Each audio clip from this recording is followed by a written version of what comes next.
Okay, students, this is a continuation for your Access project for how to import an Excel spreadsheet into Access. As you see appending records from an Excel spreadsheet on your handout. You're going to, you go to this external data tab, you click Access, and it opens, and then you find your Access file. I put mine on the desktop, so here's the file that I downloaded from La Lima, A01A students. So I'm going to click on it and click Open. You're going to, it says specify how and where you want to store the data. You want to click on Append a copy of the records to the table. And the table you want is 1A students. And that's it. And you click OK. And you can click Next. And you can click Finished. It says, oh, and if you get something like this, a first name doesn't exist in destination table. Oh, that's an error. Okay, so what I have to do is close this.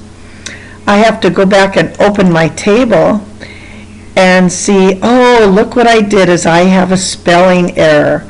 So I want to double click on that first name. I forgot the R. And that's a very common mistake. So if you get that, it doesn't exist. That's the reason, is you have made a spelling error. So save it, close it, go back to your external tab, Excel, and you're going to browse, find your file. Mine's on the desktop, A1 students, open. I'm going to append to that, and I'm going to click OK, Next, and Finish. And city doesn't exist because I did not finish putting in all of the fields. Notice I didn't put in all of the fields. But once you have all of your fields, you should append it with no problem. And then when you open it, it says you should have 25 records. How do you change the field properties? It says change field properties. So to change field properties, click on your Home tab, go to your View, go to Design View. And here, down here, are your field properties. So you want to change the field name, student ID. Make sure your cursor's up here. Come down to field size. The default is 255. Take that out and type in a 7. And you want to size 7. And then the field name state. And of course, I don't have it here, but if you have state, again, you would come down here and change that field size to 2, faculty advisor to 8. And so go ahead and close that table. You're going to save changes, yes. And and then you're going to create a query.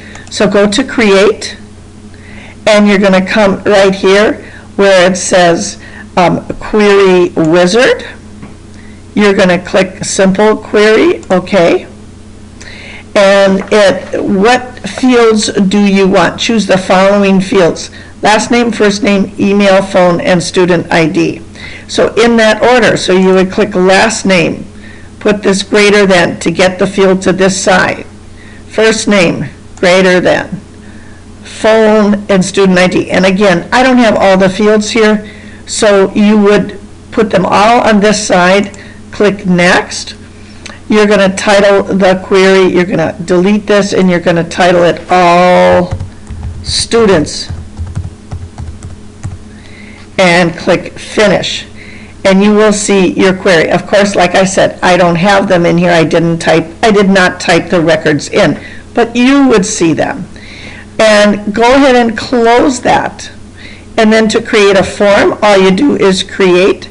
Come over here and click on Form, and your form is created. Okay? And there, you're going to name the form, so you would Say File, Save As. You're going to save Object As. Save As, and name it 1A Student Form. And OK.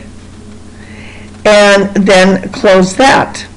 And then you're going to create a report, and it's going to be based on the query. So you want to highlight that query before you do it. Click Create and click Report. And it will give you a report based on your query. Again, because I do not have all the data in, mine looks sort of silly. Once you've done those, you can close this. You want to say the changes yes. Name the report.